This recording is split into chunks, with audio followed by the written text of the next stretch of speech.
नमस्कार किसान साथियों, चौपाल संध्या के इस अंक में एक बार फिर से आप सभी का स्वागत है। आज के इस अंक में हम लोग बात करने जा रहे हैं धान की खेती के बारे में।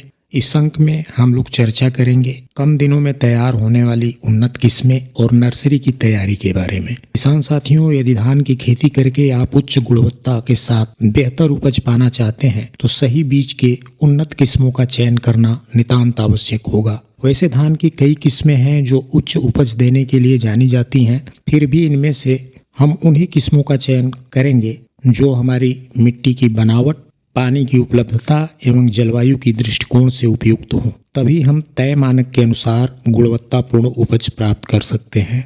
सामान्य भूमि और वर्षा आधारित फसल प्रबंधन को ध्यान में रखते हुए कम दिनों में तैयार होने वाली तथा अच्छी उपज देने वाली किस्मों में से कुछ एक के बारे में हम लोग आज के इस अंक में जानकारी हासिल करेंगे। किसान साथियों, इस क्रम में बेहद लोकप्रिय किस्मों में से एक है MTU 1010। धान की यह किस्म भारतीय कृषि अनुसंधान परिषद ICAR द्वारा विकसित की गई है। यह उच्च उपज देने वाली किस्म है और भारत के कई हिस्सों में लोकप्रिय है, खासकर उन इलाकों में जहां वर्षा आधारित खेती की जाती है। इसका दाना और पौधा दोनों ही छोटा होता है। यह 115 से 120 दिनों में पकने के बाद तैयार हो जाती है। उत्पादन के दृष्टिकोण से 50 से 55 कुंटल तक प्रति हेक्टेयर उपज लिया जा सकता है। धान के इस किस्म की खेती के लिए बीज भी सुगमतापूर्वक हर जगह उचित दर पर उपलब्ध हो जाता है। फसल प्रबंधन में भी आसानी होती है और उत्पादन भी ठीक ठाक मिल जाता है। दूसरे नंबर पर हम बात करेंगे सांबा मसूरी, जिसे हम BPT 5204 के रूप में भी जानते हैं। यह किस्म मुख्य रूप से दक्षिण भारत में बेहद ही लोकप्रिय है, कारण इसकी उच्च उपज क्षमता, अनाज की अच्छी गुणवत्ता और कीटों तथा रोगों के प्रति प्रतिरोधी क्षमता है। इस किस्म को तैयार होने में 130 से 140 दिन का समय लगता है, जो जलवायु और मिट्टी की बनावट के आधार पर एक सप्ताह आगे पीछे हो सकता है। यह किस्म बैक्टीरियल लीफ ब्लाइट यानी BLB के लिए अति संवेदनशील है। इसको ध्यान में रखकर हैदराबाद स्थित भारतीय चावल अनुसंधान संस्थान और कोशिकीय एवं आणविक जीव विज्ञान केंद्र के वैज्ञानिकों ने उन्नत सांभा मंसूरी किस्म को विकसित किया है। उन्नत सांभा मंसूरी किस्म बैक्टीरियल ब्लाइट रोग प्रतिरोधी होने और इसमें ग्लाइसेमिक इंडेक्स की मात्रा काफ़ी कम होने के कारण किसानों को काफ़ी पसंद आ रही है। यह अपेक्षाकृत कम समय में तैयार भी हो जाती है और इस किस्म का चावल मधुमेह के रोगी भी खा सकते हैं। सरजू 52।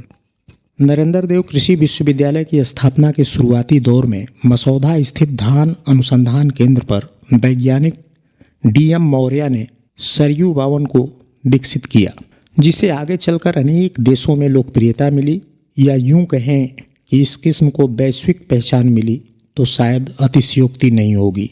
धान की यह किस्म मध्यम अवधि यानी 130 से 140 दिनों में तैयार हो जाती है और उपज के दृष्टिकोण से लगभग 50 से 55 कुंटल प्रति हेक्टेयर उत्पादन देने में भी सक्षम है। इस किस्म से सामान्य परिस्थितियों में भी उत्तम उपज प्राप्त किया जा सकता है। बीज भी सुगमता से हर जगह मिल जाते हैं। इसके अलावा अनेकों नेक संकर एवं रिसर्च किस्में बाजार में मौजूद होती हैं। इनमें से किसान भाई अपने क्षेत्र के अनुशंसित किस्मों का चुनाव कर सकते हैं। इस बात का ध्यान रखें, बीज की खरीदी हमेशा सरकार द्वारा अनुशंसित प्रमाणीकृत प्रतिष्ठानों से ही करनी चाहिए। किसान साथियों, इस वीडियो रिपोर्ट में हमने जिन सामान्य किस्मों की बात की है, प्रति एकड़ के हिसाब से लगभग 12 से 16 किलोग्राम बीज की मात्रा आवश्यक होती है। प्रति एकड़ पौधरोपण के लिए 300 से 400 वर्ग मीटर क्षेत्रफल में नर्सरी तैयार करने के लिए पहले जगह को अच्छी तरह से साफ कर लें। फिर जुताई करने के बाद इसमें 2 कुंटल कंपोस्ट या फार्म यार्ड मैन्यूर डालकर मिलाएं और 1 महीने तक इसे खुला छोड़कर रहने दें। ध्यान रखें कि धान की खेती के लिए बीज का चयन एवं नर्सरी प्रबंधन एक प्रमुख कार्य है, इसलिए इस चरण में हमेशा सावधानी बरतें। बीजों को बुआई से पहले उपचारित अवश्य ही करें।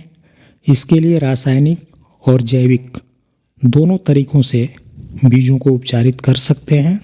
यदि रासायनिक तरीके से बीज उपचारित करने जा रहे हैं तो इसके लिए कार्बेंडाजिम 50 AC की 2 ग्राम मात्रा तथा स्ट्रेप्टोसाइक्लिन की 0.5 ग्राम मात्रा लेकर 1 लीटर पानी में अच्छी तरह घोल बना लें। इस घोल में बीजों को 24 घंटे के लिए भिगो कर रखें और उसके बाद ही इसे बुआई करें।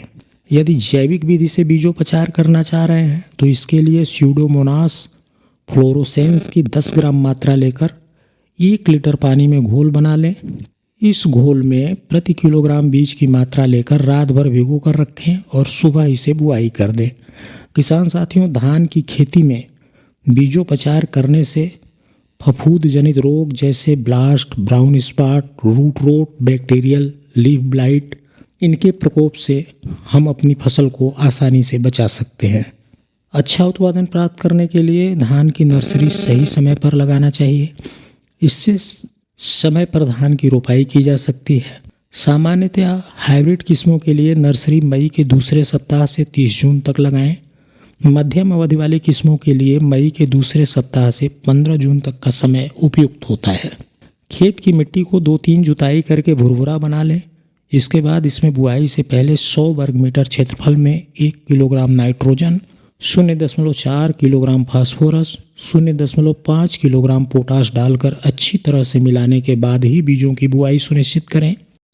बुआई के पहले सप्ताह में नमी की मात्रा निर्धारित करते रहना चाहिए।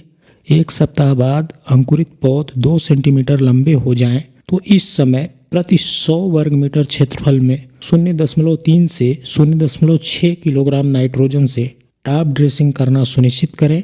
इस तरह से लगभग 25 दिन में पौधे रोपाई के लिए तैयार हो जाते हैं। रोपाई से पहले खेत की तैयारी करते समय धान की अच्छी पैदावार के लिए आखिरी जुताई के समय प्रति हेक्टेयर 100 से 150 क्विंटल गोबर की खाद प्रति एकड़ डालें।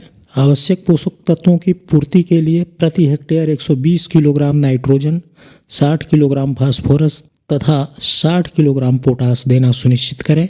ध्यान रहे, नाइट्रोजन की आधी तथा फास्फोरस व पोटाश की पूरी मात्रा खेत तैयार करते समय देना चाहिए, जबकि नाइट्रोजन की बची हुई आधी मात्रा टॉप ड्रेसिंग के रूप में खड़ी फसल में दे देना चाहिए।